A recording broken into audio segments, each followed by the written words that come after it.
Hello and welcome to our first ever live screen printing with Urban Pirate Apparel. This is the first time we've done this, so hopefully you maybe learn something from it. Hopefully we can get a bit of a chat going. I'm not the most talkative of people, but I'll answer any questions you might have. Basically, you're just going to watch me print up some of my t-shirts. I've got a couple of designs that we're printing today. We've got my Sgian Dubh design. So that's based off the black, translates as black dagger or hidden dagger, which is the knife that's kept in the sock when wearing a kilt. So we're printing one of those today, and we're also going to do one of the new designs, which is Whisky makes you frisky, which doesn't always happen to everybody, but if you have the right amounts, it can make things a little bit easier if you're that be inclined. So we're going to get this set up. I'm going to mix up my inks, make sure everything's all ready to go, and then I'm just going to get stuck into it and get printing. So I've got a couple of screens already set up on my carousel, which you can't quite see. I'll turn it around so you can look. So that's my carousel there.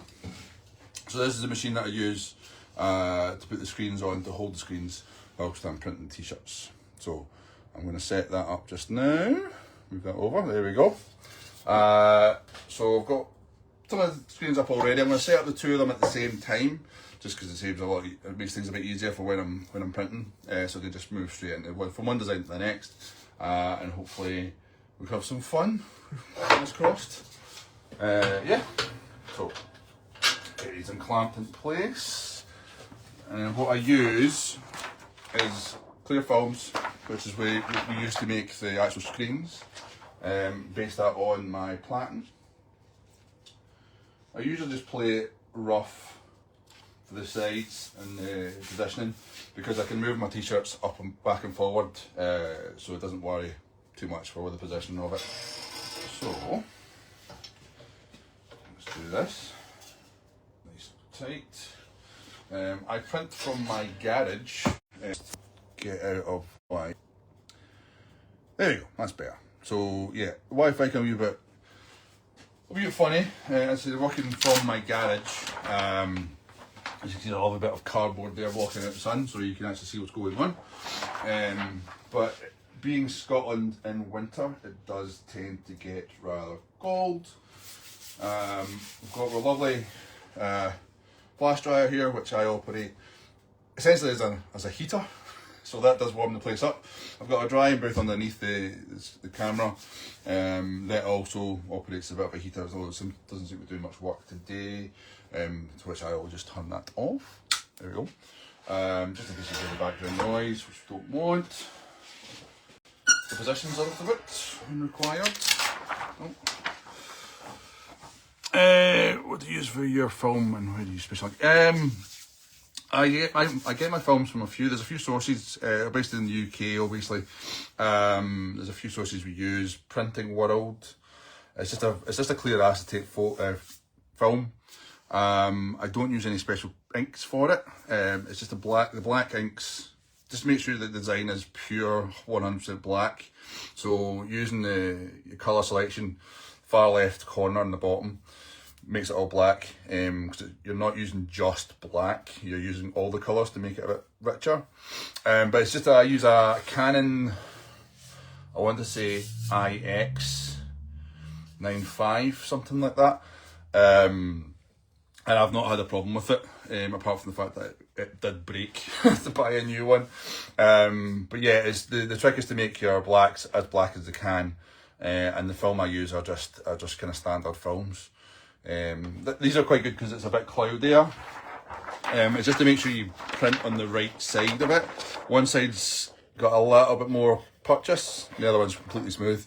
If you're printing the completely smooth side, the ink doesn't get absorbed by the film, and so it just sits on top, and you'll know you've got the wrong side.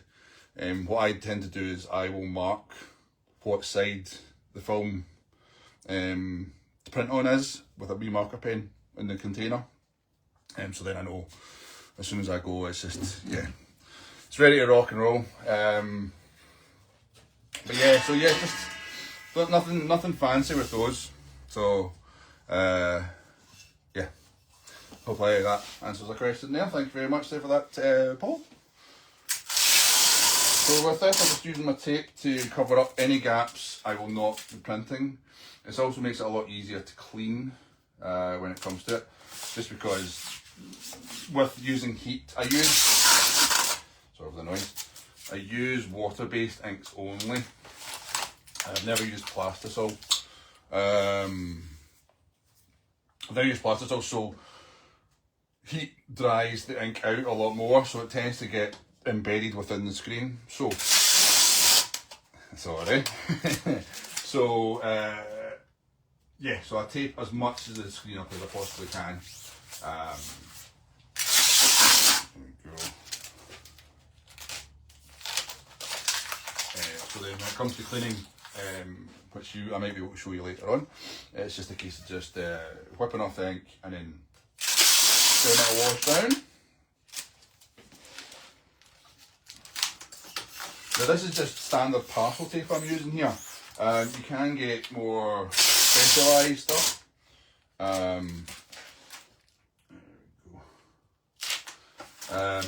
Sometimes you can get it a little bit too tacky, and it does stick to the screen and refuses to move, which is not always the best.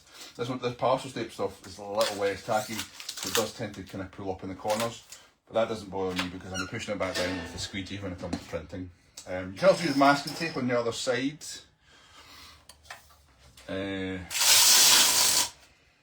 Depends on what you want, depends what your names are really and what you want to do. So this is the way I do it. So I'm just using masking tape on the underside of the screen here. The reason being is when you pull the squeegee over the design, you want a bit of clearance when you come past it. So you don't want that little bit of ridge from the tape to kind of get in the way. Do that on both sides. So yeah, I've always kind of told people on the stall when I do events that yes, it's me that makes the designs. It's all me, and the reception's usually pretty surprising. But yeah, I need to do better at telling people that these are all handmade designs by myself, and I'm not. They are now anyway. I used to have someone that prints for me, but it just got a bit easier for me to try and do it myself and then just enjoy the process. So I need some tape. So I've got a bit of a lint, as I call it, from the last printing, so I'm just going to get rid of that so it makes it sticky again. Squeezy, squeezy.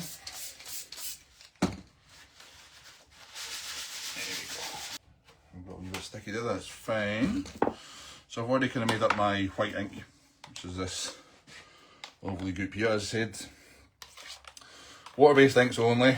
It's more environmentally friendly. These are Permaset, Permaset Super Cover, despite what it says. No, that would say Super Cover. Consistency you want kind of a little bit runny, but not too much. Just like that good stuff. So that's the white, which is a standard white straight out the tub. Added a little bit of water. And that's fine. And then we've got a lovely orange. Let me get the light on that. So this is a made colour. I used orange and white. It's obviously dried out, so it's a bit goopier. So we just add some more water into that. So this is the colour that was created specifically for this design. So I wanted to have something that represents whisky. The whiskies I like tend to be more ruby red, a bit like a sherried cask. Getting right into the red wine casks and port casks as well, but sherry casks my jam, I would say. So I wanted something that kind of represents that a little bit. Could probably put a wee bit more red into it, but that's still a wee bit too thick.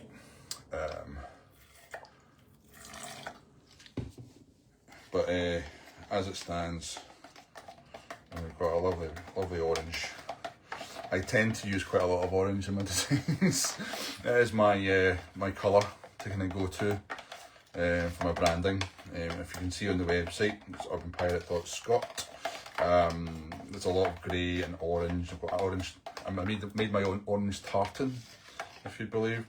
Not officially, but who knows? Maybe in the future.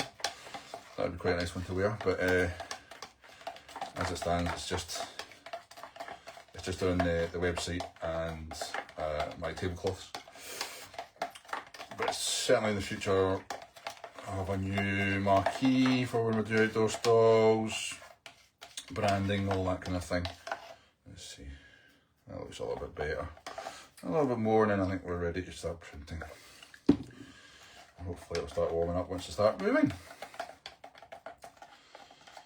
Thank you for joining. I've got a wee group going there. Hello guys, thanks for joining us. I know it's cold and I know some people might still have a bit of a hangover. I mean, did you see the game the other day? It was quite exciting, a bit nerve-wracking. Just the usual for a Scottish supporter.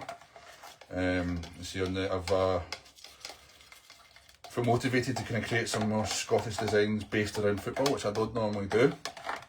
I'm not one for football teams as such. I'm not a big football fan, but when it comes to your national team, how can you not? You kind of have to do it. Right, when I warm up my fingers a little bit. It is a little cold in here.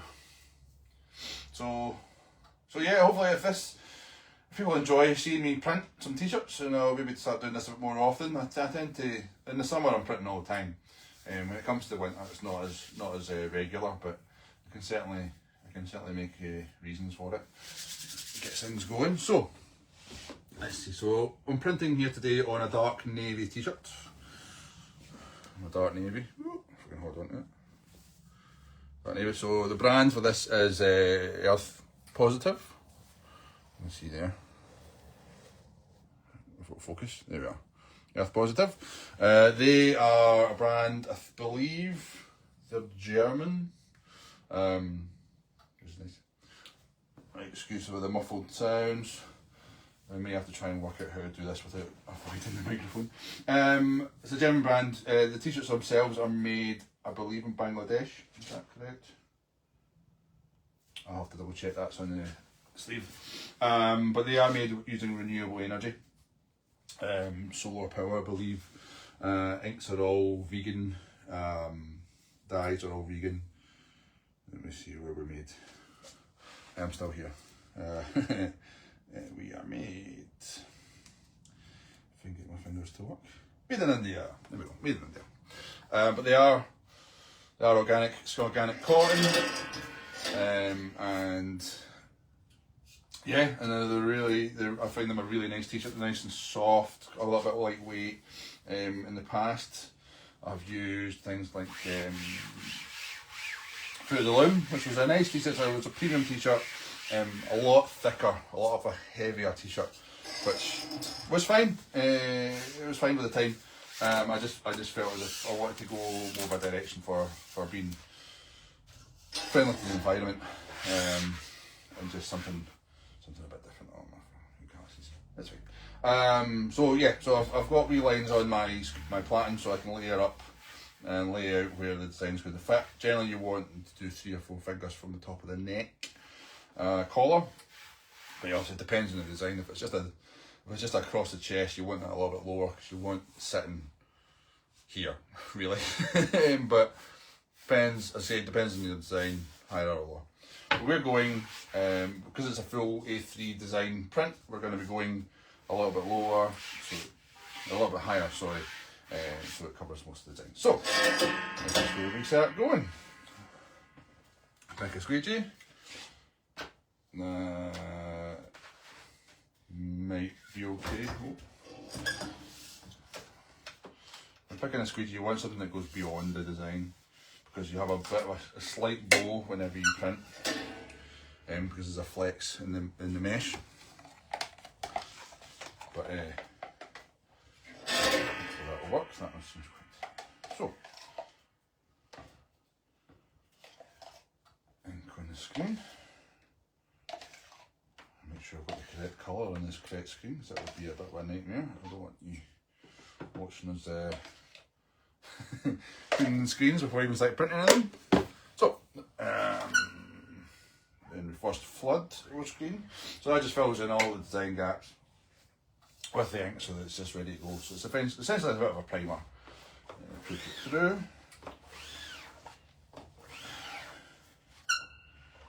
And hopefully that looks okay. Yeah, so that's our design there. First lay down, bring over the flash dryer. This dries out the layer of ink, so then you're adding layers on top of it, so it makes it a bit brighter, a bit more of an oomph of a colour, a bit more opaque. Things will warm up, I'm sure. It'll be great.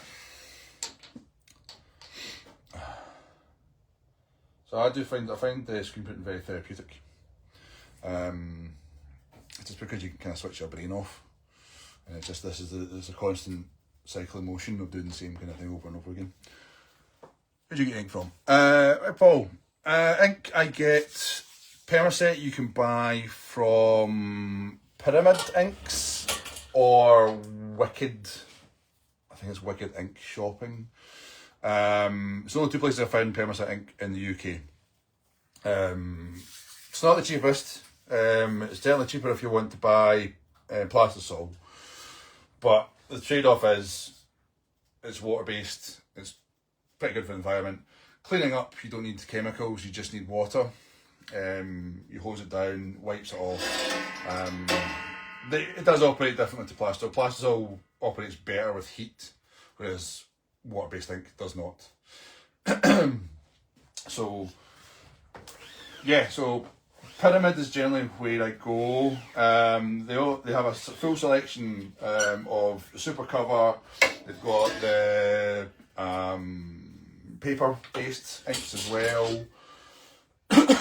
And they've got a Permatone, I believe, which is their version for matching Pantone colours. So you can mix and match to make the colours that you need. But those are more based for white t-shirts. So you print basically white t-shirts for that because they're more opaque. So you can have like different colours and light ups and things like that. But yeah, Pyramid's good. Wicked Ink Supplies, I believe it's called, is also really good. They do the big tubs. This one here, I've got 3 sizes. So I've got, this is the smallest size, which is a 300ml. I've got that one there. And then we've got a larger one, which is a litre. This one here. And then we've got, 2 seconds. This bad boy. This is a folio. So as I use a lot of orange. So orange and white is generally what I use for those. For the big ones. Other than that, I don't really need to use too much. Let me watch it these days. Oh, sorry Paul, hope that was okay for you. Thanks very much there, David. I am printing from my garage in Glasgow. Not too far away from city centre. Yeah, I just converted the garage about 4 years ago. Kind of just in the outskirts of the lockdown. It said, well, I needed to find somewhere to print. And I was using a workshop in town called Print Clan. It's a communal, well, it's a bit of a communal space, but they're a community-based workshop. And it was great. I was able to use in their arenas smashing. I was able to kind of sublet the space. So, cool. I say this is my first time doing any kind of live stream, so I may be a bit distracted. I think we've laid that up really, really well. Yeah, so I used Print Clan for a while. It just got to a stage where I was needing to print a lot more regularly than they had space for me. So I had to find somewhere to go. And the garage was there. It's not the biggest. It's definitely a lot neater than most workshops. I would like a bit more space, but beggars can't be choosers. So I'm going to get rid of some of this old stuff. Make sure there's no ink on my fingers. Yeah, so I just had to kind of refit it a little bit. So I've got the walls are a little bit insulated, apart from the brick walls on this side. Got a new roof put on it because it was old asbestos concrete roofing, so that was doing nothing for heat retention. So insulated roofing, lighting put into it, powered up, we're all ready to rock and roll. So yeah, just working from home.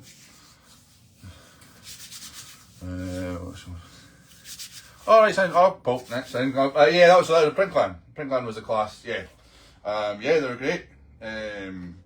Yeah, they've had me in a couple of times to do the workshops. I know I sound like I know what I'm talking about, but I'm just as nervous as most people when it comes to these things. It's not my natural habitat to be a teacher, but I'm getting there.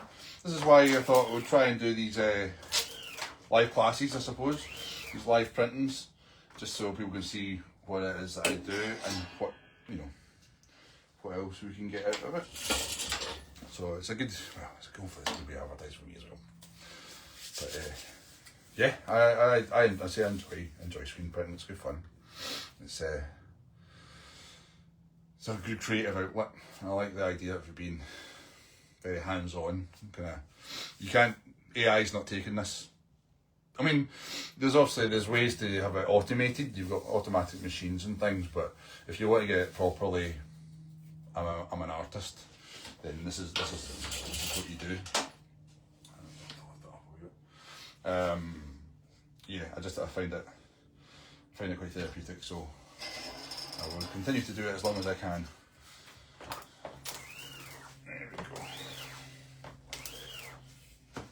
So this is 2 layers of orange and 2 layers of white, and that's for design printed. Take that off the board. So a wee mark there, but that's us. So there, that gets laid on the table at the side here, and from the table we'll use the flash dryer to dry that ink there, so then I can keep layering t-shirts on top of it. Normally, if you had space, you could obviously lay things out. Some people have a tunnel dryer. Sorry, there we go. So we have a tunnel dryer, which makes it a lot easier for drying things. So you print, you fold, you put it in the tunnel dryer, and it's cured, and it's away. I can't do that. I don't have the space for that. So what I do is I print one t-shirt at a time. That's not what to stay. Fix that. One t-shirt at a time. Layer them up, and then when it comes to it, I will heat press, which is in the corner. You know, if we can turn it around, there we go. So this thing here, the heat press, that means I can cure. Thank you, Jane. The family's coming out. It's great. So yeah, the heat press means that I can cure all my designs so that you can put your t-shirts in the wash. Because if you didn't do that, then there's a chance that everything would just wash out. Oh yeah. So I'm working on that was an idea from last night. I've got a list of Scottish football designs that I want to try and do. I don't want to kind of go down the road of being too obvious, if that makes sense. I want to kind of create something a bit more unique for people to wear. So it's a conversation starter for some people. It's like, what does that mean? What's that about? So the McTominay one, I will probably finish that off in some form, and then hopefully releasing that before Christmas. There's still a bit of work to be done to it, the fine tuning and all that kind of thing. But I think the colours will be pretty well. They're most likely to be navy, wouldn't it? Really, for a football t-shirt. So yeah, I've got a few other ideas kind of bumbling around. I like my typography, so I'm wanting to try and do things. But I don't want to make it too dated. I don't like the idea of kind of fixing to a certain player. Although sometimes that may be a good thing because it's a mark in time, and it's a historical thing we've achieved. Given it's been a rather long time since we last went to a World Cup. But yeah, it's just coming up with new designs, and it's just taking inspiration from what I like and see if other people are interested, really. But yeah, hopefully I'll have something ready for before Christmas. So hopefully in a couple of weeks, maybe a couple of weeks, we'll see. I don't like to rush things. I want to let things bubble over a little bit, make sure that it looks good.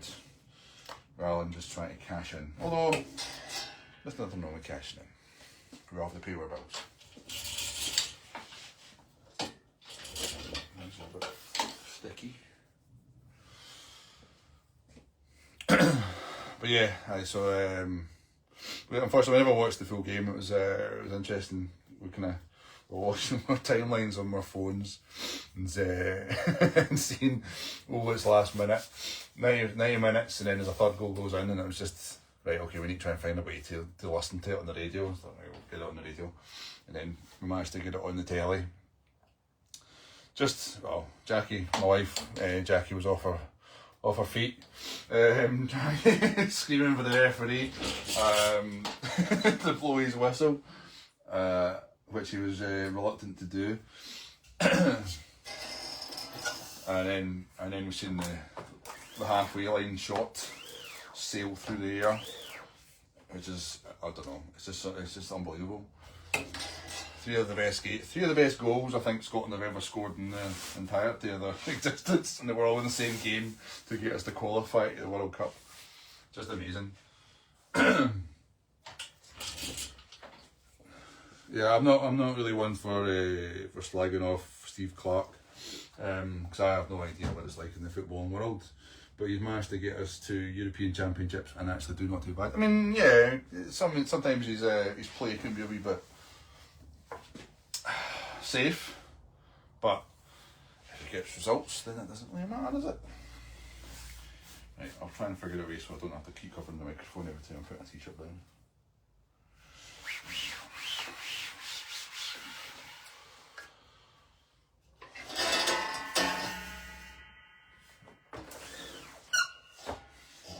So as they keep popping up.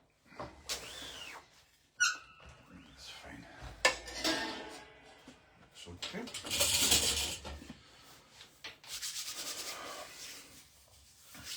So yeah, this is our first ever attempt at doing a live stream of any nature.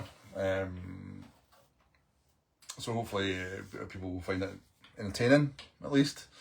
And want to see more of this happening. I think my intention really is to start up a bit of a YouTube channel, just because I've kind of learned enough to do with printing and obviously the background of Urban Pirate itself, that I feel as if I should be doing more to kind of promote the behind the scenes of everything. So yeah, maybe got a wee YouTube channel, hopefully get up and going in the next couple of weeks, a couple of videos, have the background of what we're all about, why we design what we design, where the designs come from, the whole basis of what screen printing is, why we do the screen printing the way we do it, and also to basically promote Scotland as well. I want to talk about how great a country I feel this is, how much history we've got, and the nuances and the uniqueness that we have of a lot of things. So it'd be quite nice to just try and have a bit of fun with it. So I'm not looking for anything too serious, but it's nice to kind of tell people where you're from and what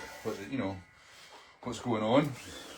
And also when we start doing events again next year, I do have a couple of Christmas markets coming up. But yeah, so obviously we're recording them, but when we have events coming up again next year, we can start telling people. Sorry.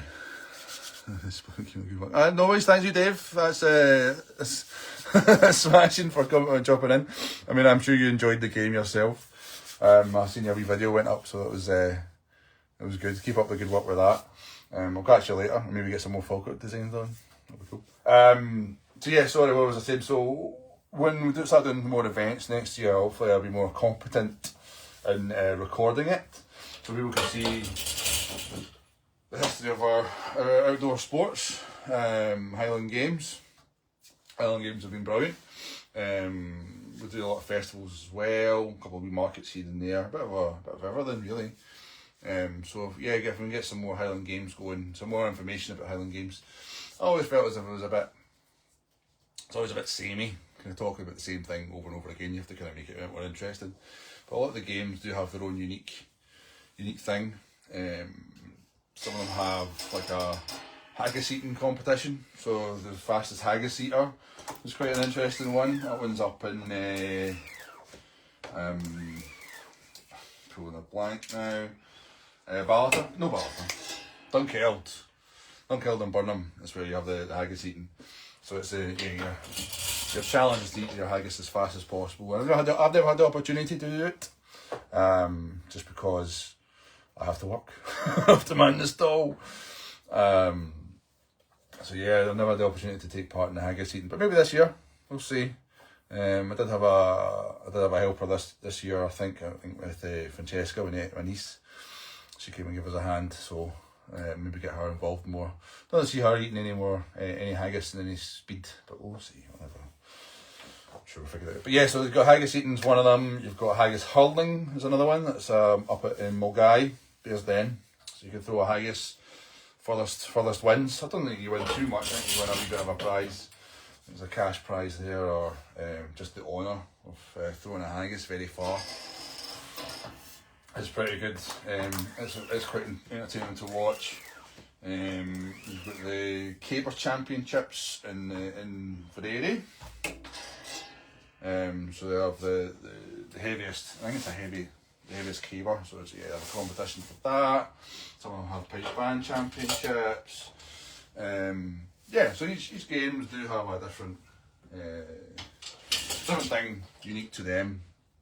So I think we're going to try and do more recording next year, to kind of give people more background information with how those go.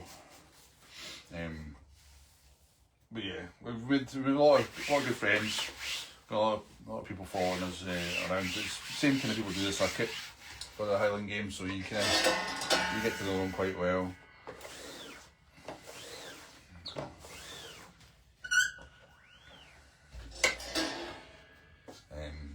But yeah, so we've got Highland Games and then we've got a few festivals. So we do Belladrum. We've been doing Belladrum for the past 7 years, I think, with the exception of 2 years. We had a skip at 1 year for the reason. 2 years, obviously, we had to skip for COVID, and it was closed down for that. So yeah, I think we've been 7 times.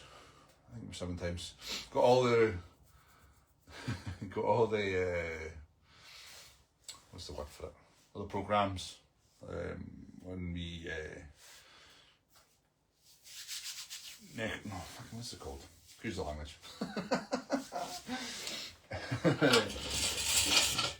Lanyards, the lanyard programs. There we go. I knew it'd come up. So we've got the lanyard programs for all the ones that we've been to, which is quite cool. There we go. So yeah, always looking to add to the collection, the lanyards.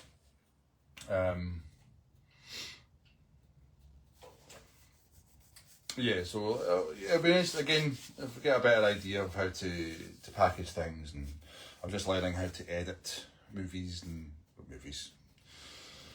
How to edit videos so we can put them up online. I mean, you'll have seen from the Facebook page and the Instagram page, I've now started a TikTok as well, so the videos I've been editing, I've been putting up there just to kind of let me practice how to promote what I've got, because it seems to be that's the way everything's moving now, is more the moving image.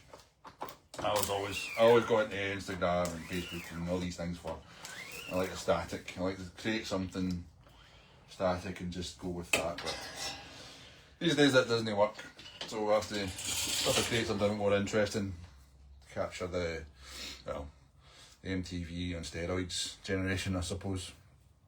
I mean, I've got a short-term attention span, but not as much as folks these days, I suppose. Everyone wants everything next day. But that's not a bad thing. It just means you have to evolve and change what you're doing. So, fortunately with screen printing, you can't really speed things up too much unless you have the space and the money to be able to buy the machinery. So one at a time is what it is for me, and that's absolutely fine.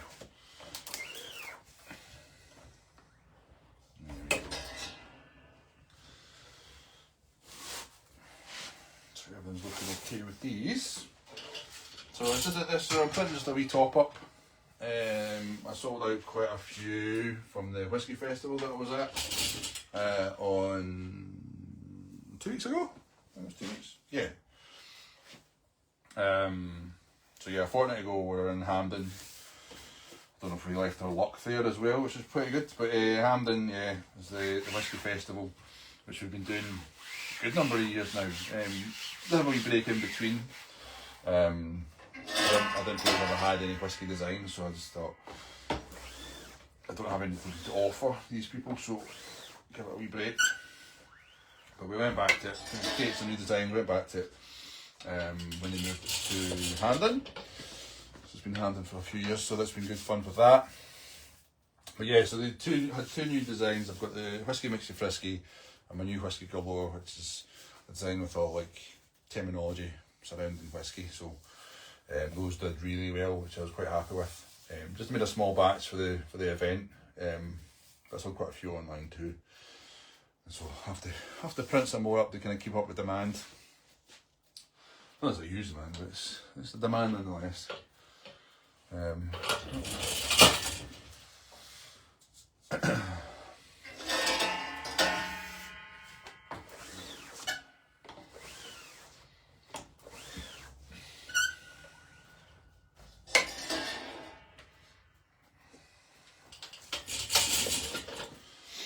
So I try to create new designs. I wouldn't say seasonally, fairly regularly, whatever takes my fancy. I mean, obviously, with the footballing situation that we've just had, I think I'll need to create some designs for that. Especially with it coming. It's almost when we'll be honest before we know it. So yeah, so I need to come up with a few designs for that, get them ready to go, hopefully for Christmas and New Year. So if you can't find anything on the website that you like just now, obviously there's always gift vouchers. There'll be new designs coming out in the new year. I'll be reworking a few of my existing designs, so those will be getting released and replacing the designs that we currently have. So nothing lasts forever, particularly when you're designing things. You tend, I wouldn't say get bored, but you tend to want to look at different things. You want to kind of make things fresh, you want things interesting. Highland Games are a bit of an awkward one because it's a new market every time. So it's always fresh eyes looking on the design. We've got a design, obviously the most popular, one of the most popular designs is the Scottish place names.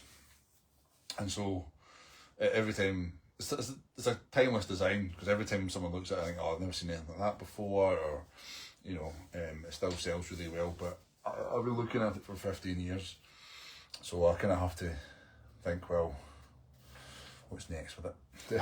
Do I make more? Do I make a new version of it? Do I try and do something different with it? Which may happen, I'm not too sure yet, I'm still working on things, but there's a few other designs there I'm like, well, they've been doing well for me, but I don't want to keep selling the same thing. So obviously I do sell to local people as well, so I sell to like native Scots, so they want something different. I can't just keep selling the same things to people. So yeah, it's always a case of having a cycle of some designs that I want to kind of to show off. But at the same time I don't want to be overloaded with just 1,000 designs. You see there's some clothing companies that you see, they'll have like 50 odd designs in their website, and it's like, how are you making them? Like, if you've got a lot of money for it, you can have space for it and all that. But generally, what we're seeing now is the kind of heat press film thing. So you'll create your design, it gets put onto a bit of paper and a bit of special glue, and then they're all just heat pressed onto a t-shirt. Which is fine. I mean, if it's for your thing, that's fine. I just don't like it because I don't think it's got any longevity in it. The designs will tend to peel away or break apart. The glue fails. Whereas if you're using ink, the ink bleeds into the actual mesh, the weaving of the shirts. So there's a bit more of a hold with the design because it's pure ink. It's not as if it's like the glue that's holding the ink in. It's pure ink that's holding it in place, so I think that's better. I think it's better for me. It works out for me. It does slow things down. It means I have to make everything myself. People create a design, they've got the heat press, it takes them 30 seconds, they've made a design. This one takes a little bit longer. You have to do it in batches as well. You can't just, you know, unless you really wanted to, you don't really set all this up just to make one t-shirt. Some people do. Some people do, but I just, that's a waste of effort, but it seems to, I don't know, it seems to be, doesn't seem to be as very cost effective, unless you're selling a t-shirt for like £50, that's fine. I think I'm doing okay with this. I'm rambling a little bit, but I think that's probably the point of a Facebook Live, isn't it? Just chat away to yourself. But I'm quite happy if anyone wants to, if you've got any more questions or things you want to know about. I think it's just, I can see it's mostly our family that's in here, so this is you getting a chance to see me working live. So, yeah. Still a bit nippy, but we're getting a wee bit warmer.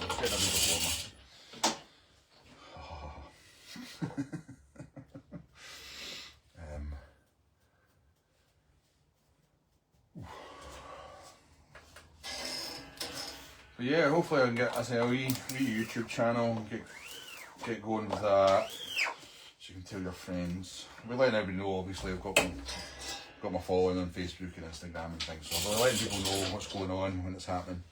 So yeah, we'll get something sorted out for that. And give you a guided tour of the shed, the garage. This is where the magic happens. Well, my magic happens. Some magic happens. Not all the magic happens. But yeah, we'll give you a tour of the garage so you can see what's going on, see where everything is, see the equipment that I have, see what the inks I use and all that kind of thing. Processes, and maybe, let's say we'll do some like how-tos. We can find out what best way to use certain things, the way I used it. But obviously I'm not using everything.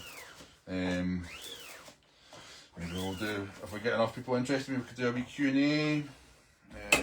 See if people want to talk about screen printing and maybe how to get into it, or what's best as a starter kit and things like that. I'm still using, I would say this is more of a mid-range setup, but it's the only setup that really works for the space. I can't really have anything much bigger. I just, well, what's up there these days? So the software I use, so I've been using a few different things now. That's a good question. I've been using a few different things now. So now I bought myself a wee iPad. So iPad using iPads. So iPad. So I downloaded Procreate on iPad, and that's quite good for the sketching, drawing things out. And I recently found that Adobe have got an app called Frisky, which means I can draw in vector. Now you can use just pixelated images, so your Photoshops, your Procreate directly, to make your films. But if you can do a design in vector, it means it's scalable, so it'll keep the crispness of its lines all over the scale. Oh. I'm not taking this all off, Dad, to get my hoodie on. Funnily enough, I don't actually have any hoodies. I need to print some more. So that'll be another live, printing some hoodies. I've got some designs for some hoodies, so I'll be doing that. Sorry, what was it? Where was I?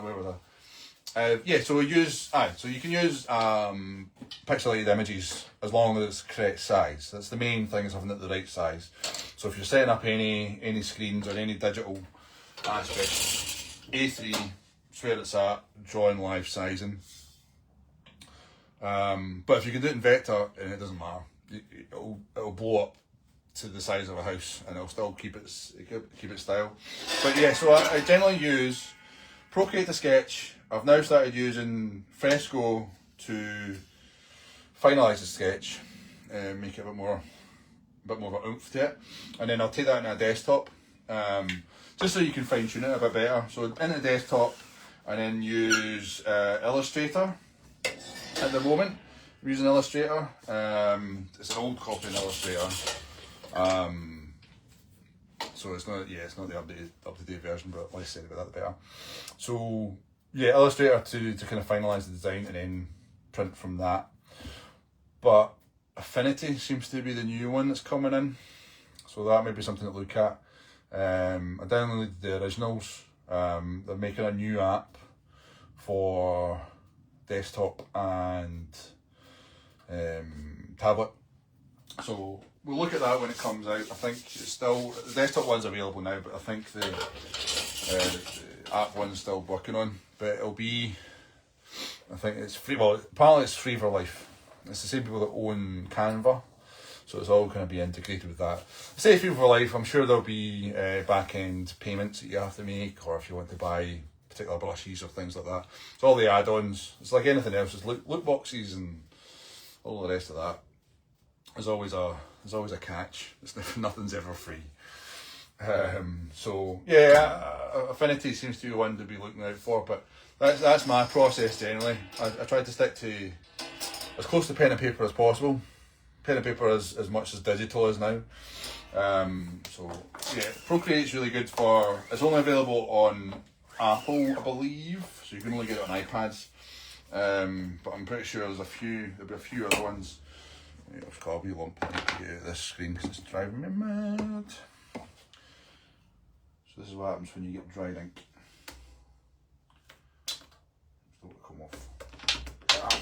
There we go. Yeah, I'm sure there'll be alternatives on Android, but I just don't know what they are. So yeah. Hopefully that answers the question there again. Thank you, Paul. Oh dear Christ. The opposite of when it does get summery, it gets incredibly hot in here. Mind on the profile. Yeah.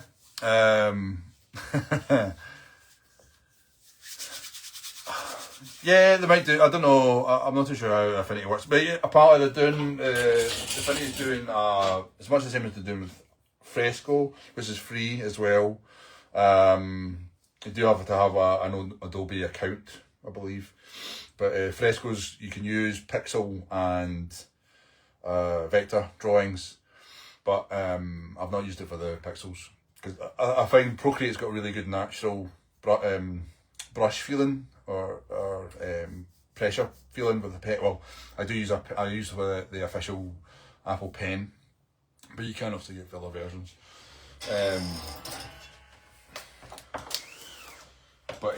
Yeah, so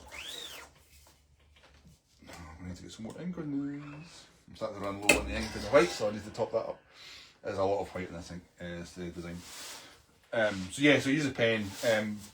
Procreate's got more selections for brushes and pencils, so it looks quite natural. And the way I've got quite a unique pressure, I think, when it comes to drawing and things like that. So that's what I prefer to use. But yeah, I mean everything is finished off using Illustrator. Again, working with vectors. But trying to keep the tricky is trying to keep vectors looking hand drawn is quite tricky. Because it's all about being sharp edges and things, which is why the Fresco app is quite good, because it gives more of a natural feel, because it's obviously following your hand. Excuse me. There you go.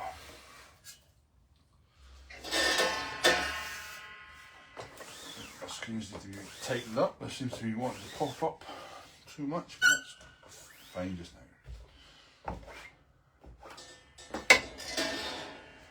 So we've got a few more pages to do, I think, of Whisky Frisky. Oh no, there's more. I've just found more. So we've got plenty more to do. Yeah, so hopefully that answers the question for that. Yeah, it's just getting the hang of drawing again. I've set up another Instagram account as well, just to try and encourage myself to draw.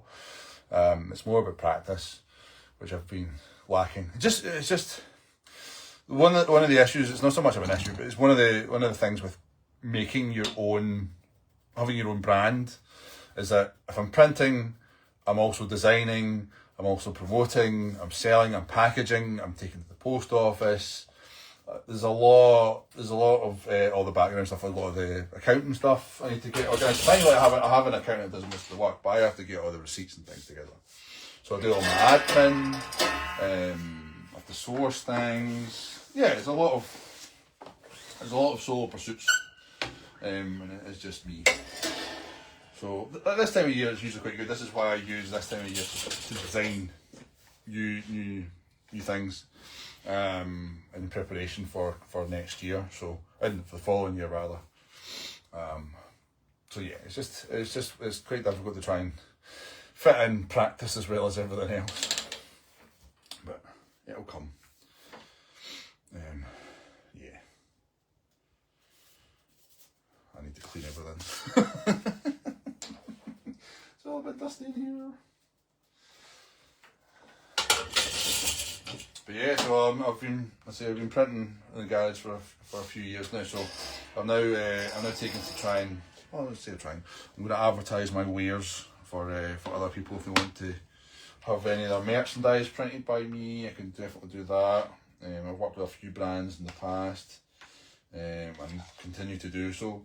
So yeah, I just want to let people know I exist. Essentially, that's all the advertising thing. That's another thing that I've had to add to my list of things to do. To advertise, which I'm definitely not very good at, which is why I'm doing this. Some live printing with Dave. There we go. There we go. That's better. Yeah, I just need to put the good word out there, you know. I know it'll take time. It's like anything else. It's like anything good worth giving it a go, you know. I know that's not the saying, but it's the way I'm saying it.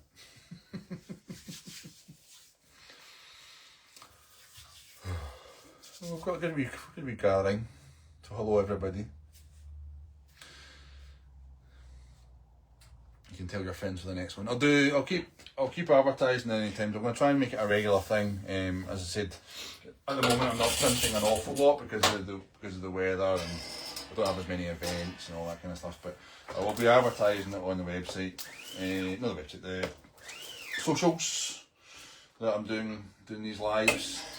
I will probably end up repeating myself, but if there's any questions, obviously I can answer those. Any topics, even topics unrelated to screen printing. Any questions about what's going on, I don't mind a wee chat. This is the thing, we've been working for yourself for so long, you kind of forget how to talk to people. It has just been me, myself and I when it comes to the printing, so it is quite a solo pursuit. Obviously I've got Jackie, I've got friends, I've got Chrissy and Amy and my brother, and cousin, all that kind of stuff. You know, you chat to these people, and I talk to a lot of people in the stall, but it's not quite the same. It's not an office environment, as I said, so you get a chance to, you know, get the same opportunity to have a social life as much. Although I was working in the range, got a few people from the range. That was fun for a bit when it was lockdown time. But it was only hardware stores and things that were open, so I had no opportunity to kind of do events. So I thought, well, I'll have to do something else. So I got myself applied into the range, which were good because it gave me get time out of the house. You'll find out tomorrow. Is the answer to that question, Missy. So, but as per usual, I have hidden it in plain sight. You're just not very good at searching for things. So keep that in mind. We'll have to travel very far to find it. Yeah, so I joined the range. That was good. That was a social experiment, but it was nice to be kind of working with people again. You know, just having regular people conversations as such.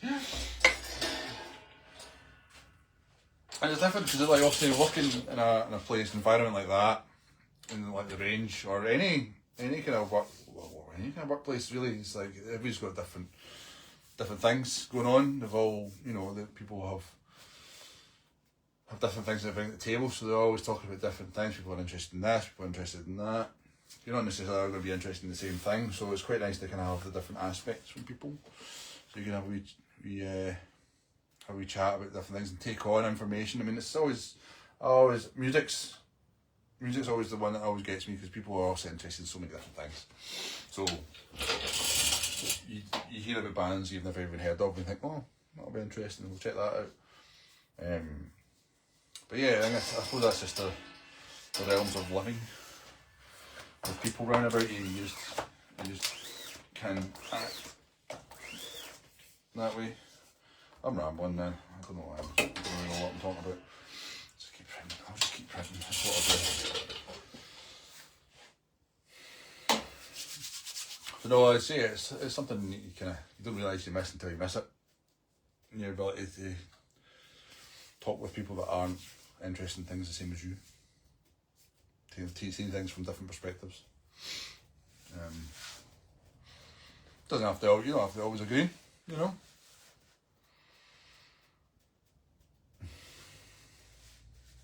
Oh, that's a bit chilly still. So we've got another handful we've got left here. We've got another six of these to do, and then I've got another 10 to do of the others. So it can be a bit time consuming to do this. I have timed it out roughly. A 2-colour print I can usually do about 40 in an hour. Again, it's just because you're doing one at a time and you have to have the time in between. It depends on the print. Sometimes you can get away with doing it a bit quicker. I'm roughly about 40 an hour. So the stuff, well, the fact that this place is bloody freezing, it does help. The drying out issue, generally, generally I've got a wee squeegee. I've got one of these. It's a wee mister. So I will just spray a little bit onto that, and over time, don't overdo it all at once. Just a couple of sprays each time will make things a bit better. To loosen up the ink if it's drying out. The alternative is just to add more ink, because the stuff in the pot will be more liquidy, I guess. Is that a word? I think it's a word. I'm using it anyway. It'll be more of a liquid format, so when you add that ink onto what you've already got, it just smooths things out again.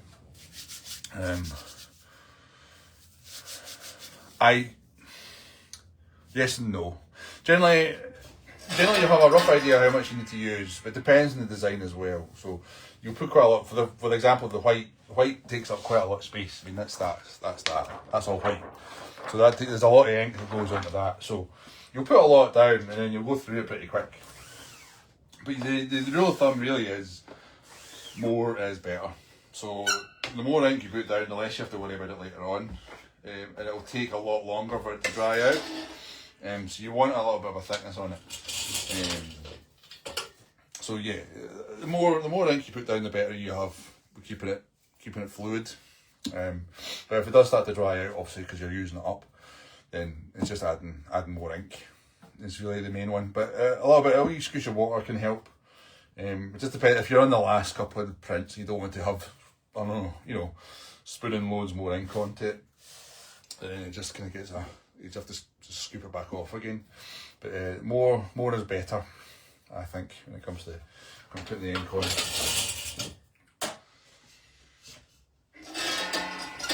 Oh, I forgot to. I've got a bit of a lint build up on my platen, so the t-shirt is not sticking as well as it should be. So I'm gonna have to fix that out.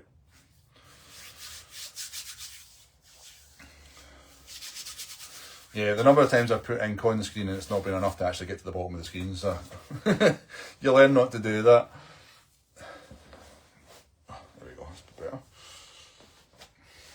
I do love this apron, but it has a tendency to rub. I need to get a wee pasties or something like that. Protect myself. Always protect yourself. That's a good line in it. Right.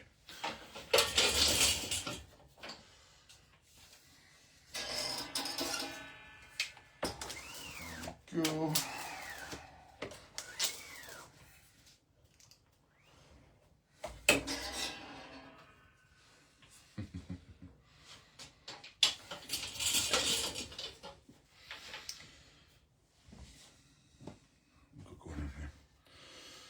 So yeah, I'll do a wee tour of the workshop garage, so you can see what I've got. There's a lot of miscellaneous things. Sometimes you don't necessarily think you need, but yeah, it comes in handy. Like a scale. I have a wee scale, hopefully. You can see it's been well used. Battery still works in it as well, which is a bonus. But I use the scale to make my inks for the colours. So I weigh everything out and I do write it all down. That's a formula for the orange if you ever need it. So you can screenshot that if you want that particular orange. I couldn't tell you the Pantone number because I just eyeballed that one. To try and make Pantone colours is more or less eyeballing. Thanks for the word there, Paul. I'm going to use that quite often, I think. So yeah, you eyeball as much as you can. So it's always a good idea to write down your calculations if you're making up a particular colour, because you'll get as close to it as you possibly can. And if you come to make it again, and if you don't have your formula, it'll be different. It'll be 100% different, and you'll not necessarily notice it unless it's next to each other. But just making life easy for yourself, you have to do repeat designs and all that kind of stuff, and it's better having it written down somewhere. So here we're just doing what we did at the beginning, just take the lint off, you squish your water, and then a bit elbow grease, just takes off the lint, or oose as we prefer to call it in Scotland. Always a lot about it. So yeah, you can see there's not a whole lot come off there, but that was the one from earlier. It's just all oose. There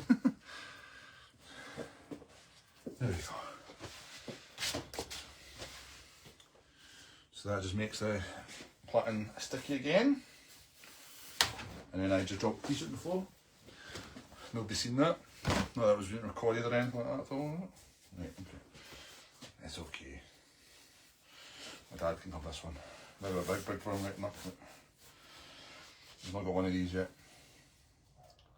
Still much yet. Well, I'm not seeing how he gets with whiskey. Right.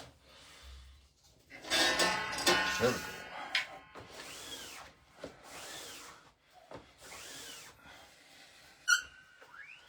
Sorry, there comes the heavy breathing again. I'm trying my best. Yeah, so what we're talking about, the colour of inks. Oh, I've got a question here for Paul. Yes, so yeah, there's a dry masking tape, so that's the question. So I've got this thing. I have had this. Clean it up. I've had this for a few years. I probably should change it more regularly, but I don't. Because it does eventually there's a build up of glue that you have in the board, and it means it's more sticky for the next time. I'll only really change it up when it gets too covered in oose. But this is the stuff that I use. So it's essentially just a giant version of masking tape, yeah, which will cover the whole board. Can be a bit tricky to put on, particularly when it's been in the garage so long. I probably should take it up into the house so it doesn't get water damage, because it does have a tendency along the edge. It's been sticking, so it peels off fine in the middle, but the edges lose its kind of glue because it's sticking to the other side. But yeah, so that's what I use for the board. You don't have to use that. I only got that because initially I was using a spray glue to stick the t-shirts and hoodies down, but when it came to cleaning it, wasn't happening. Just wasn't happening. So the only way you can clean those spray glues is by using like Touch or White Spirit, and it's a nightmare. It's just that you're having to leave it on, and I was scraping it all off, and it was leaving bits of places here and there. So it's just a nightmare to try and do it every time. So the tape's really good for that. And I've got a wee squeezy bottle. So that's my adhesive, that's the glue. That'll last me months. Again, I only really use it for when I'm doing like hoodies and things, because it's more, they're obviously a bit, there's a bit more a bit more floof. So the floof on the inside sticks to the glue, so it needs to, yeah, you need to have something that holds it in place, and that one you need to clean fairly regularly, otherwise everything starts moving. But hoodies should only really be one colour.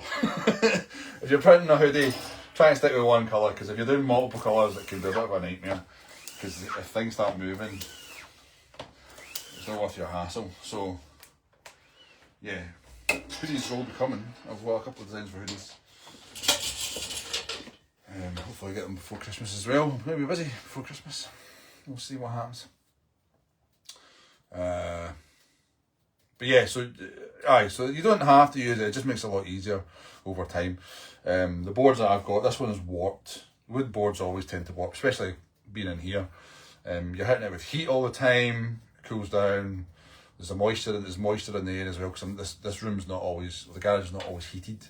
It would just cost an absolute fortune to try and heat an outdoor outdoor space that's not fully insulated. So the board has a tendency to warp, so I've got a bit of a concave in the middle, but that's okay. I can still work with it. If we're buying, I might buy a new one next year when it comes to it.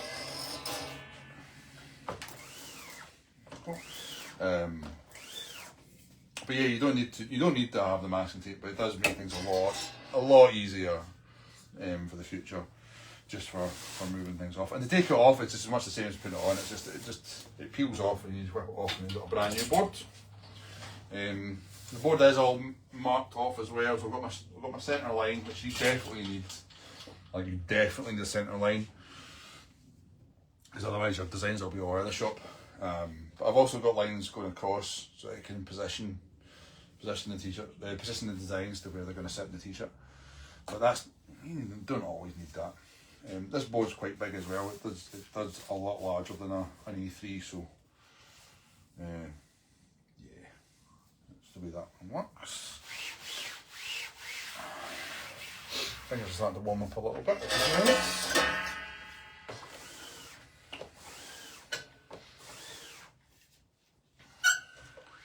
But the plant tape, where you get that from, again, you can buy it from any online screen printing retailer. It's not your standard masking tape, because the standard masking tape's got a bit of a texture to it. That doesn't, that's flat, smooth. And if you're using masking tape, it'll take you quite a while, I think, to cover a whole board. But yeah, I don't know where that one came from. I think that one came from Screen Printing World.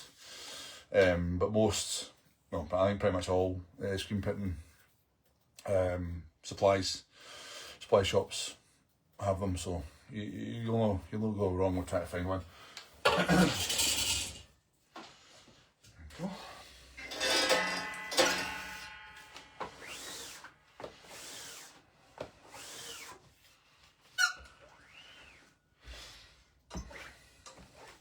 So the class did you well, Paul, with the wee tester. Hopefully you've managed to get some printing going.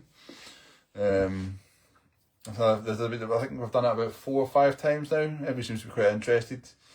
I hope people go away with an idea of how to print t-shirts and make use of it. It can be a bit tricky obviously to get started, because you have to buy the equipment and all that kind of thing. So yeah, hopefully you manage to get an opportunity to actually start printing some stuff.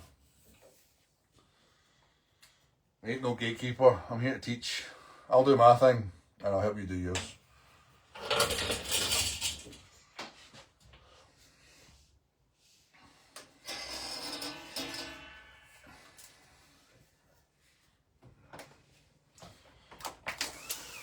we go.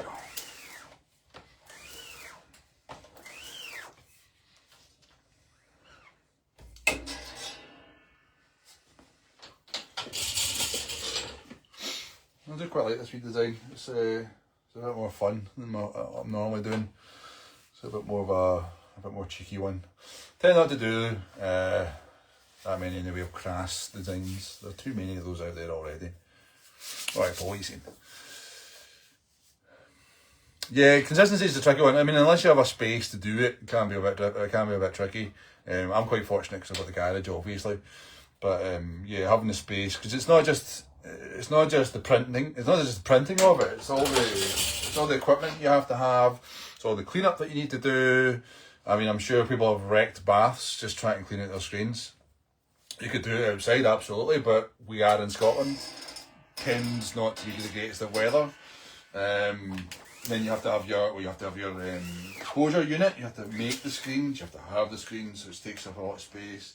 But yeah, it's just practice. Practice does make perfect with it. It's just getting the feel for it. I think I said this at the classes. Most of the classes I say this. It's all down to feel, to how you feel the ink moving on the screen. So you have to kind of work with it so you can get your angles correct and all that kind of stuff. But it does take time. It does take time. But it's sticking with it. It's having an idea and sticking with it. But I'm glad you're still giving it a go. That's really good.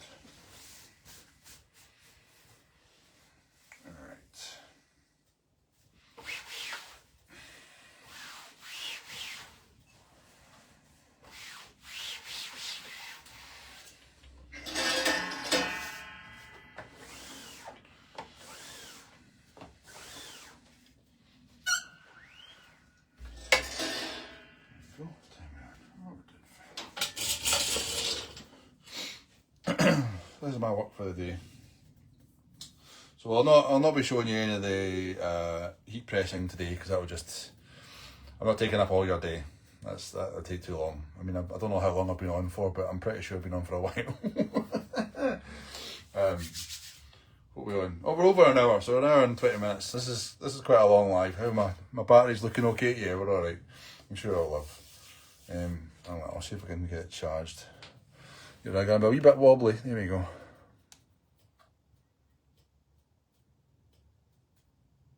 I don't know if that's working or not. We'll see. I'm supposed to be charging the thing, but it's not a wee gimbal or a wee handheld whole thing. It's supposed to be able to charge the phone at the same time, but it doesn't look like it is. But that's okay. That's okay.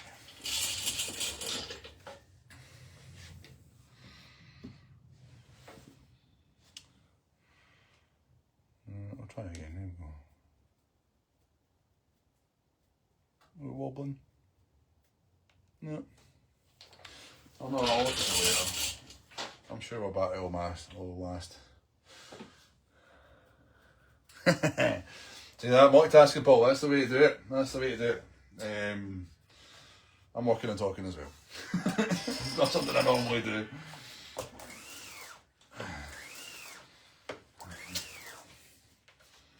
But I'm glad you're on in the background. Well, I'm on in the background. Don't know, maybe some people will find this therapeutic. There's always a niche for something, for someone. I mean, I think I seen the other day that there's a YouTube channel just of paint drying on a wall. So yeah, people enjoy seeing paint drying on a wall. You know, not my thing, but that's okay.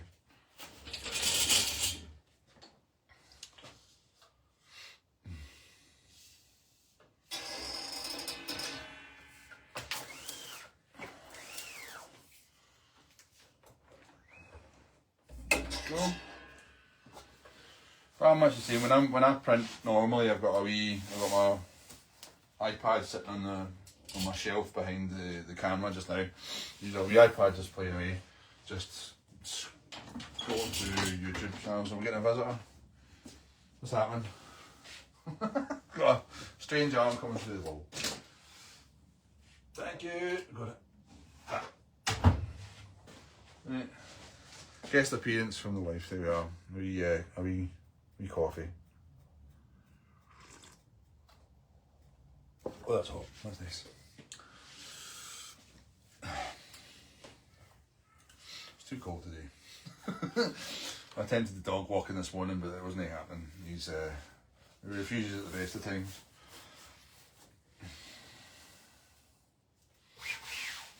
Let me see. Here we go.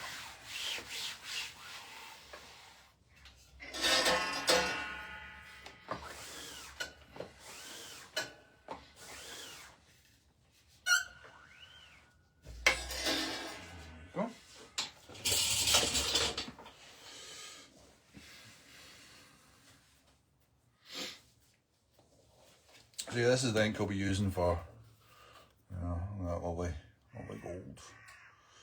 That's a metallic ink that I use. It's still water-based. It's the metallic ink I use for some few designs. Got a golden eagle, which I use that for. And I've got it for the Sgian Dubh as well. Yeah, it's still water-based, but it can be a wee bit tricky, as I said, to kind of go through the mesh. You need more of an open mesh for that one. And the most open one I have is a 43. I'm not so sure what it is. 43 of. It's 43 or something. But yeah, I'm not too sure what the 43 is meaning. But yeah. So yeah, you want more of an open mesh for when it comes to metallic inks. Make things a bit easier. There we go. I do not do simulate process, and that's what it's called. So that's your CMYK. I've never done it yet. I have practiced a lot with halftones, which is pretty much what you use for it. But I've never. My designs tend to be more blocky, flat. Yeah, 43, 55s are good as well, but if you're using water-based 43, 55, it does recommend not to go above that, but I do have a couple of 60-somethings, I can't remember what they are, but for that you would really need to water down your ink to be quite thin. I think they're mainly for paper printing, because the ink tends to be a lot thinner for that.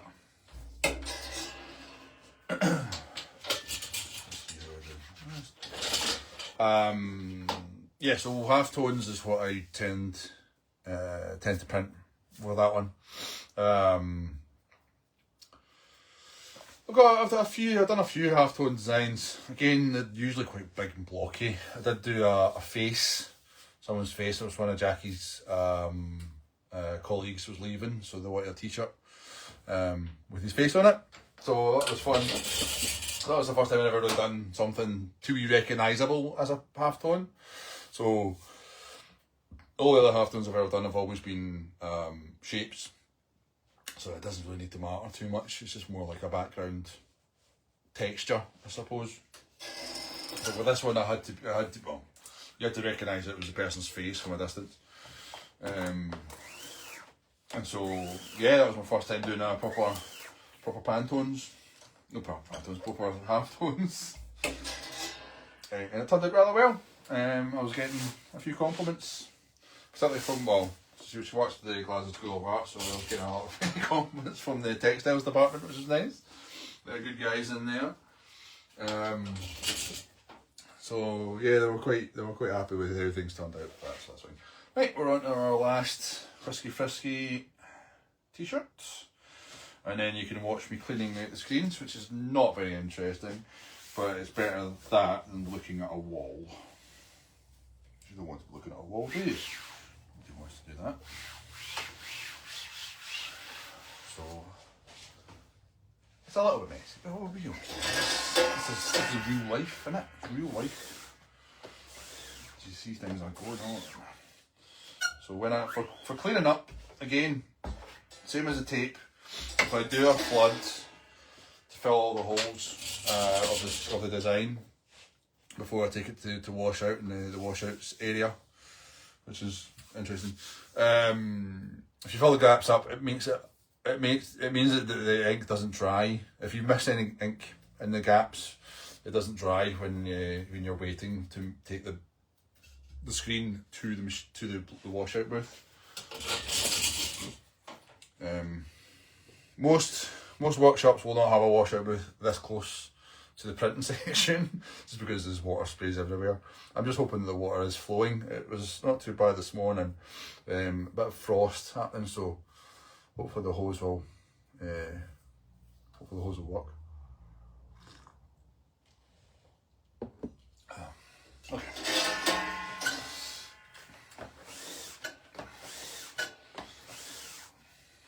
That's my last orange. So these are actually my second times I've had to make these screens up, because I had an issue when I was exposing them. So when you expose them, you let light burn the image in, but I was having issues with my timings, and so they come out, they expose absolutely fine, but when I come to using them, again fine, but as soon as I started washing, everything was starting to peel away, and generally when that happens is that the emulsion's not stuck to the mesh properly, so it's not been properly adhered to. So I've had to make them up again, just because obviously you don't want to be missing wee parts. It's mostly points, so like the sharp lines will start peeling away first. I don't know if it's maybe due to light bleed around the corners, or I don't know, I'm not sure. So the only way, your standard ways to defeat that is by increasing your exposure time. So right now on my DIY exposure unit, I am sitting at around 2 minutes 20 seconds, using 1 part emulsion, which is the pink stuff, and it's supposed to expose faster than that, but I think it's primarily because they're being kept in the garage. So I think because they're being kept in the garage, there's moisture a little bit in the air, so the screens are kind of absorbing the moisture again, and so it makes it a little bit harder to expose. There we go. So yeah, I have a dryer that runs before I use the screens at all. And so once the dryer's done, get the exposure in, and it's 2 minutes 20 seems to be okay, but we'll see how these work. These ones might not be as soft. We'll see.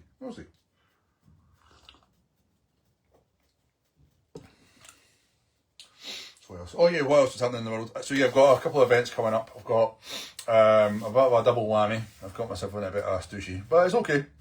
I'm sure we can manage to work way around it. I'd have some friends, a few friends. So I will be at the Riverside Museum in Glasgow on the 6th and 7th of December. So that's the second weekend. So I'll be there for the 2 days, and then on the Sunday, the 7th, I will also be at the Bad Market, the Makers Market, Makist. I think it's Makist. I need to double check that one. Forget the terminology. So it's in Bad, which is right in the centre of the Barrowlands. So we'll be there on Sunday from 10 till 4. Not that one.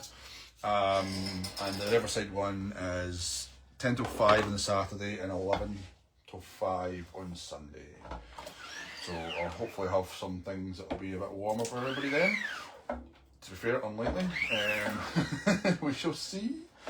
But those are the 2 markets I've got. They're kind of my last markets of the year. I've not got any others booked in. Although if anybody has any ideas, anything they've heard of that maybe you're interested in, let me know. I did try to get in touch with the Dockyard Social, but they never got back to me. So never mind. I'm sure it'll be fine. I've always got the website, obviously. It's always going to be there. So this is me just cleaning up my ink. So this is all the ink, all the excess ink that I've put down. Scrape up as much as I possibly can. You'll always lose a wee bit, but if you can get as much as you can back into the jar, because even the smallest amount will do something at another time. Clean all that up. Put that in there. And I'll not be using any more white, so that gets tubbed up. Right, so I'm going to turn you around so you can see my washout section. Have a quick coffee.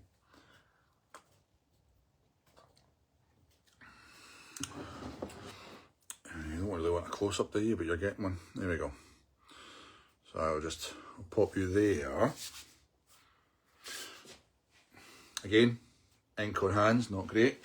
But that's okay because we're going to the washout area. So we'll pop in over here. Everything gets a quick rinse. You have water. So we'll let that sit for a second.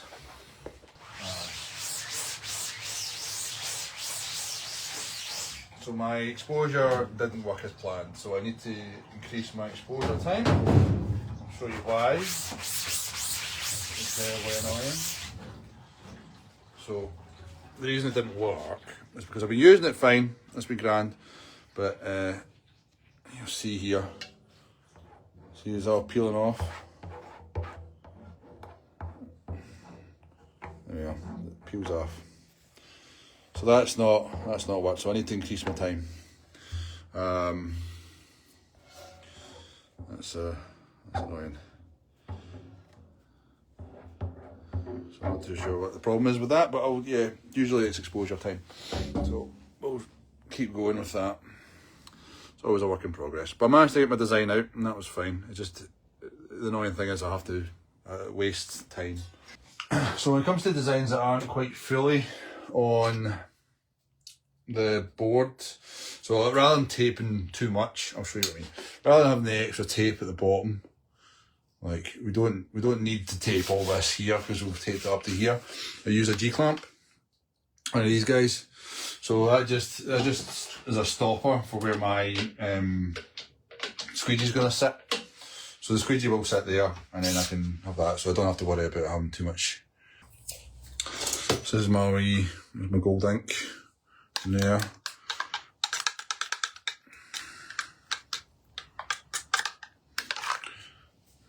It's not too bad. So the thing on this is the second one I've used. So these are just from Amazon. So they're just, that'll focus in there. Yeah. So that's that brand for that one. And it does okay. It does what it needs to do. Let me see if I can get that back on. Nope. Right there.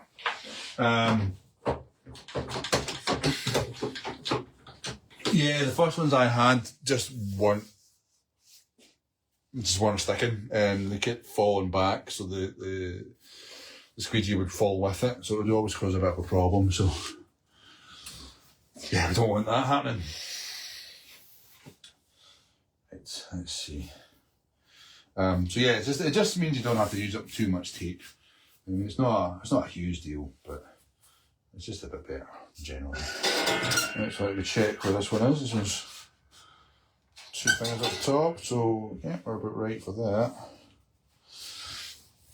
I'll just reset. Try again. There we go.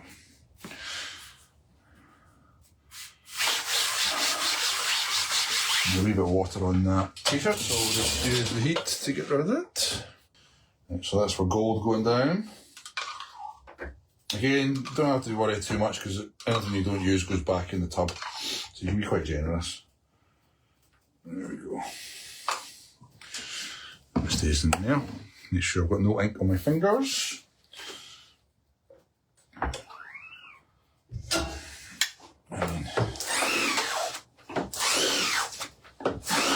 Sometimes it can be a bit tricky to get actually out the screen. So I tend to do 2 passes without flashing in between.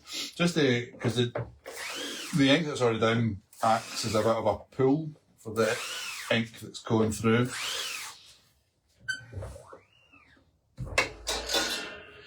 That looks pretty good. Okay, so we're good with that. Head it with the dryer. We'll put it over so you can see what I'm doing. Hit it with the dryer, and then we'll go with the black to make sure it's all levelled up. So I ended that this okay. It's not getting any warmer in here. I might have a big massive thermometer at the side. I might draw one on the board just so you can see pretend that it's warmer than it is. I suppose this is what we have to deal with, being Scottish. So we should be dry with that, I think. Yep. Let's see, make sure we all line up properly. That's actually the first time I've ever done that design without having to really adjust it. So I'm thinking you're bringing me luck here, Paul. I'm quite happy with this. I'm glad you're here. Okay, so we've got the black going down. You could use, this is super cover black, but you could also use the standard black. Blacks will essentially act as a dye. It's more dependent on if you're printing on top of something else. If you use a standard black, then the black doesn't really cover the other colour underneath. I'm going to a wee bit of tape at the top of this because I don't want to be pushing too much ink over the edge. You want silver cover is better if you're kind of layering colours up, but if it's just on its own, then a standard black would do absolutely fine because it's acting as a dye. It also feels better under your hand. Go. You don't need to do too many passes with this. So for doing this 2 colour, as you were noticing with the last one, I'm acting more as layers. So I would I would flash dry after each colour to put another layer on top. For doing this one, I don't need to do that. Because the colour's so vibrant on top, you can just push another layer of ink on top of it without having to properly layer it.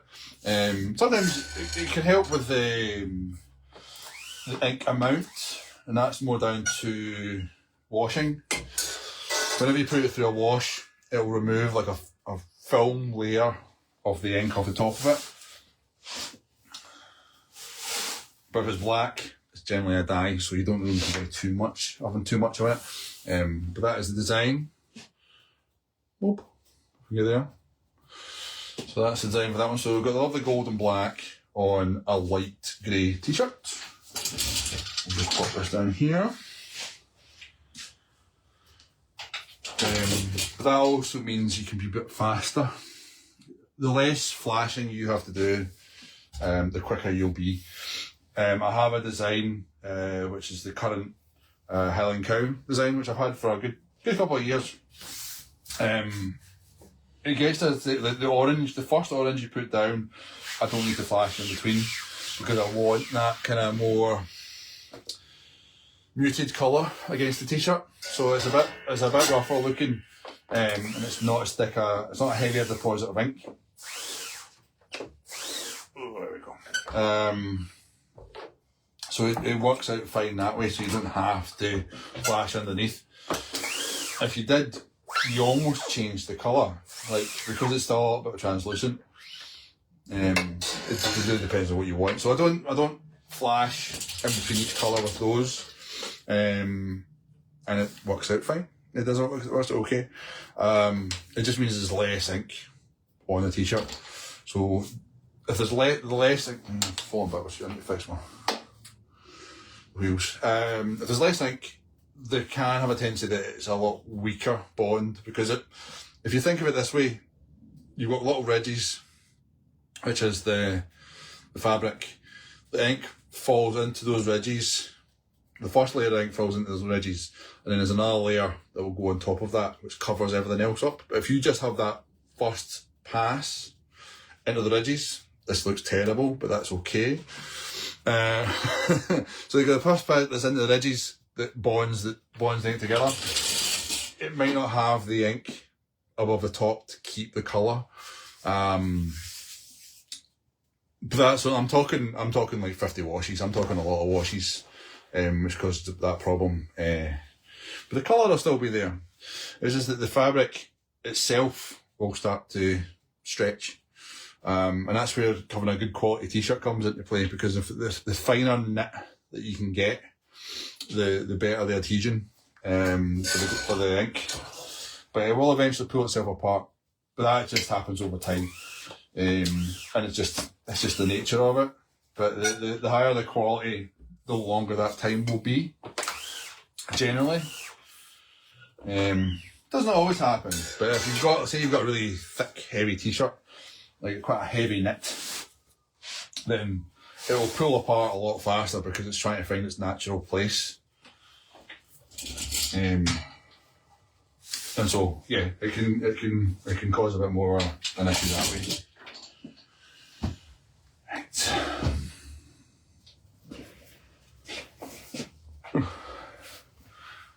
So yeah, it's always worth having a look at the quality of the t-shirt that you use. It's more so with cotton. I don't think it does it as much with polyester, because polyesters are synthetic.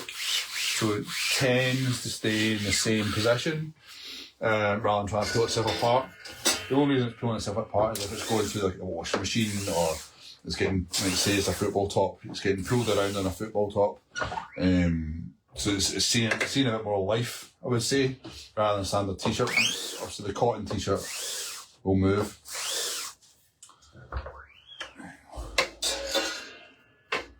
There we go.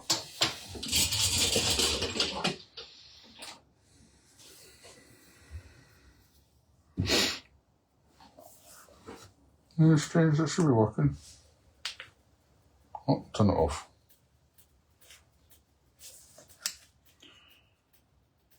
We're still connected.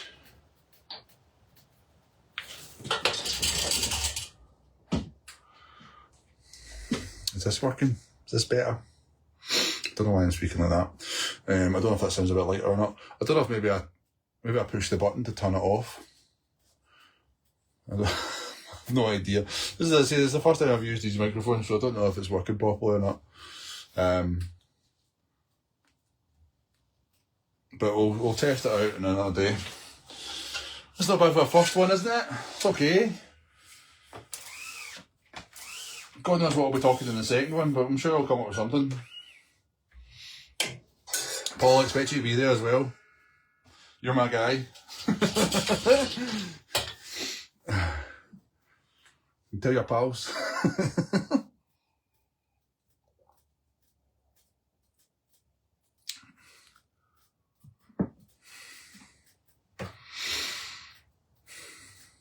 Alright, yeah, could I try that? Alright, hold on.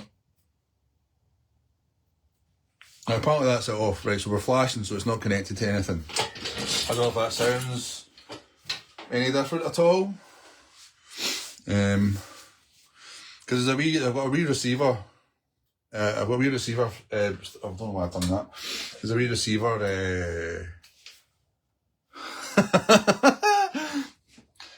Don't listen to your pals in there, your pals. Right. There's a wee receiver that's at the bottom of the machine. Sounds the same? Right, okay, so there's obviously something not going right with the speaker, the microphone. Right, okay. So I need to look at the mic then. The mic situation is not working. Right. Oh no, don't have to worry about that then, do I? It's strange. I mean, I thought it would have picked it up through. Maybe it's just for recording.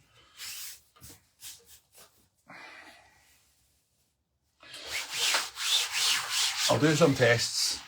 That'll probably be the best way forward. They were certainly working for recording. Maybe lives operate differently on YouTube. Not YouTube, better not say that. On Facebook. I don't know. It's a strange one. Either that, or I can get myself a wee boom mic, because I've got a couple of boards here that I can attach something above my head, and maybe improve the sound. I mean, as I said, there's not much to be a background noise just now, but if it's going to start raining might be an issue. Who knows? We'll see. I'll just plug this in so we can charge that up. Is it plugged in? Yeah. I'm just going to take this out. Hold on. It might even sound better with there's less of an obstruction. Who knows? We'll find out. Or you can tell me. I don't know if I'll find out. Maybe I'll save it.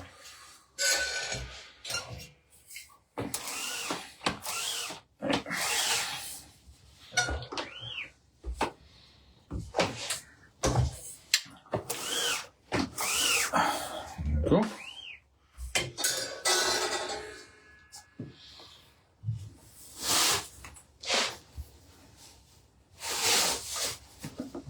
It's been a popular design this as well, the Sgian Dubh. Funnily enough, a lot of people, more so tourists, haven't had a clue what it is.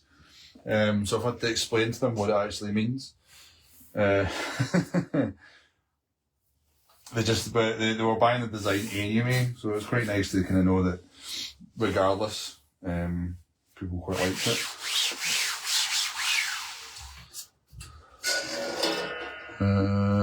No, Jackie. Yeah, I know. It's like the idea of going live is probably the issue. Jackie's working just now anyway, so she'll not be able to do much help at the minute. But maybe for the next time I'll try and find out a way to get it to work. Not that it matters too much. I mean, if you can hear me, it's fine. It just makes it a bit better for you because you're hearing just my voice and not really all this other noise kicking around. Just the same. Strange, I don't know. Yeah, I don't know why it's doing that. Let's see if I can get this. No, it's still not wanting to work. Just try to charge it. Oh, I can charge it up now again. That's absolutely fine. I'll just plug it in. 2 seconds, I need to charge my phone now. Of course, that's the case. Hold on. Oh, I'm stuck. There we go. Oh, no, that didn't work.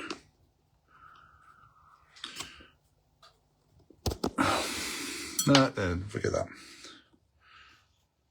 I'll scroll down. Sorry, there we go. That never worked at all. I need to get something better for charging.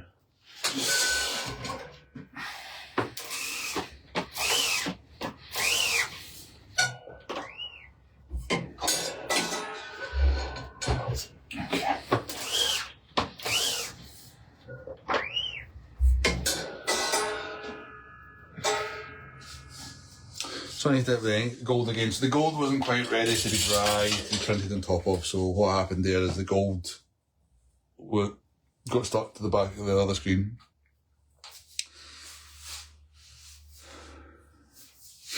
So I need to put the gold down again. But that's okay. Just means I have to dry off the black so I can get the gold on it.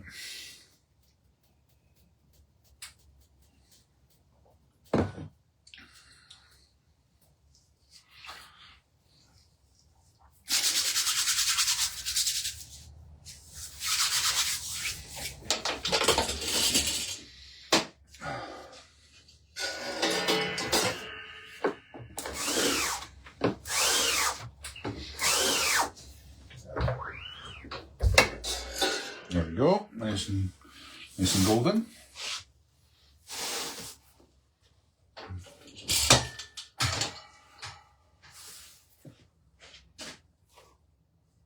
Do you know what? Maybe I'll start doing.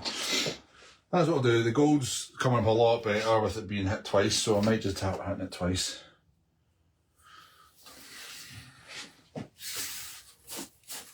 I'm just being lazy. That's all that is.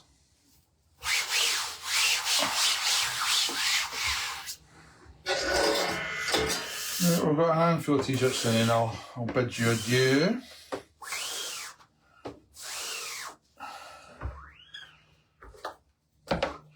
Still got another 5-10 minutes, so you don't have to wait. I'm not in any hurry. I'm not in any hurry to get of these. I'm not too sure if I'll be able to save this this video and put it up later on, or I'm not too sure how that works. I'm just learning for this whole thing. I'm sure it'll be fine. So I've got one t-shirts left. I've got 3 or 4 t-shirts left.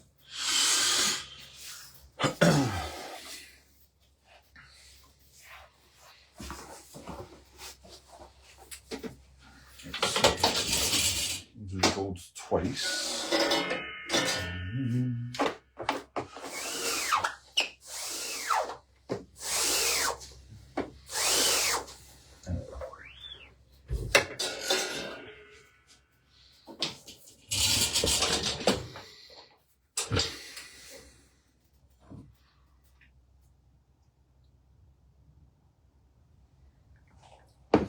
That's amazing how quickly that goes cold. Still tastes okay.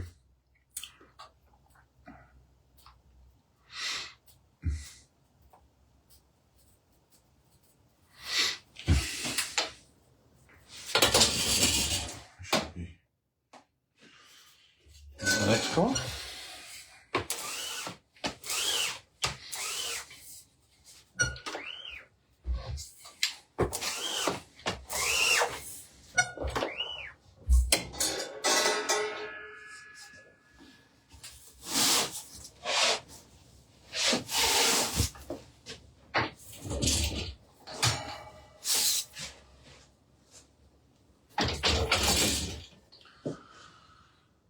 Right.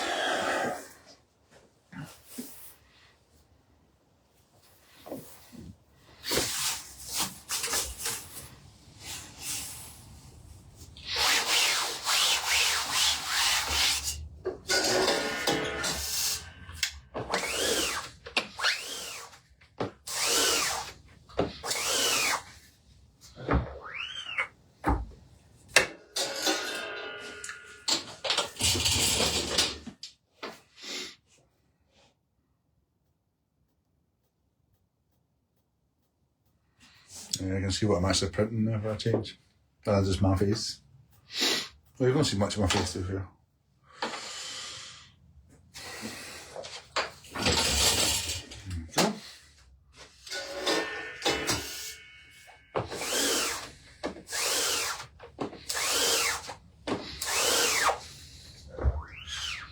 Yeah, if I was lazy and I was running out of time, I'd probably just do that once. But doing it twice gives it more of a bit more of an oomph colour to it, so it does tend to look a bit better.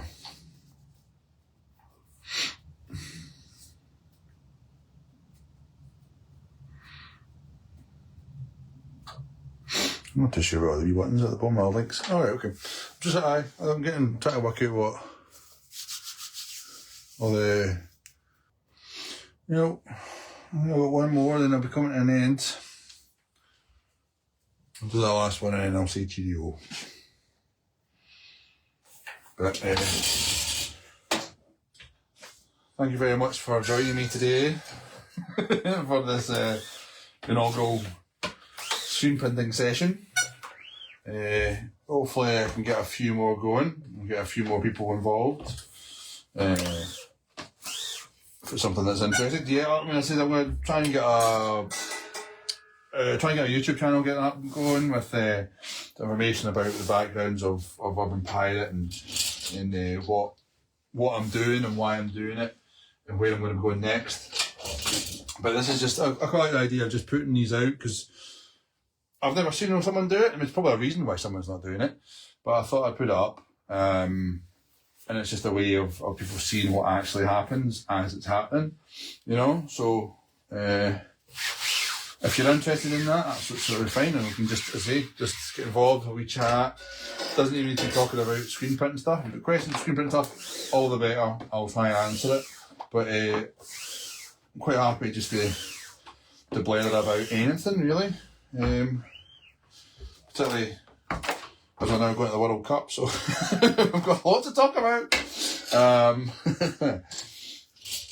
So yeah, so we'll see how things pan out next time. Hopefully I'll get another one going soon. As I say, it'll be all on the website, the social medias and all the rest of it to say when the next one will be. I'm not too sure if I can to post this one back up again or what the script is with that, if it gets saved automatically, or I don't know. I'm okay. You've been here with me for about 2 hours, over 2 hours, which I'm well impressed with. Thank you very much, Paul and, well, my dad. There's a few people jumping in and out, which has been great. But, thanks very much for joining me for the first one. So, yeah, if you're interested in screen printing, we need to come up with a name for the screen printing and I wouldn't say shooting the shit, but yeah, screen printing and something, maybe. We'll have to come up with some sort of terminology for it so we can have a wee chat. But yeah, no, thanks very much. I'll finish this one off and then I'll shut us down and then you can get back to your whatever it is you were doing. I'm pretty sure you don't want to see me cleaning up again. That was noisy and a bit of a messy one. So yeah, so hopefully we can come together again and there'll be another design. Hopefully we get some. I'll live stream the Scottish printing one, the footballing one. So you can see that happening in real time. Maybe get me pre-order it. I need to finish the design and all that kind of stuff, but we'll get it out and hopefully we can enjoy that together. So anyway, that's the last one today. That's us finished up. So yeah, I'll spare you the cleaning up the rest of them. But thank you very much for joining me today for this live screen printing. activity, I suppose. And so yeah, until the next one, peace out. See you later. Thank you very much. Bye bye.